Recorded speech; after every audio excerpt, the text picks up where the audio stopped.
ঢাকা মহানগর উত্তর বিএনপি থানাসমূহের কর্মী সভা ও রাষ্ট্র মেরামতের ৩১ দফা নিয়ে কর্মশালা অনুষ্ঠিত হয়েছে। শনিবার দুপুরে কাফরুল থানা আয়োজিত এ সভায় সভাপতিত্ব করেন কাফরুল থানা বিএনপির আহ্বায়ক একরামুল হক বাবুল।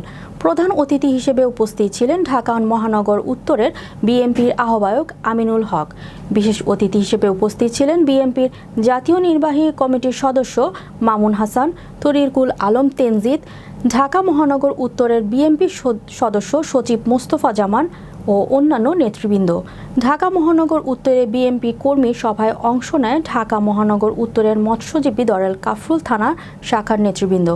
উক্ত মিছিলে অংশ নেয় ঢাকা মহানগর উত্তরের আহ্বায়ক আমিরুল ইসলাম আমিন। এ মিছিলের নেতৃত্ব দেন কাফরুল থানার মৎস্যজীবী দলের সভাপতি নুরুজ্জামান মিঠু, সাধারণ সম্পাদক দুলাল বিশ্বাস সহ স্থানীয় নেতৃবৃন্দ।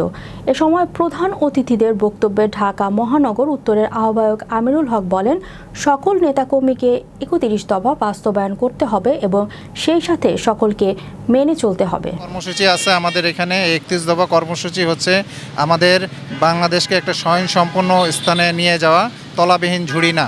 এই জন্য আপনাদের কাছে বিনীত অনুরোধ করছি, আপনারা মনোযোগ সহকারে শুনবেন।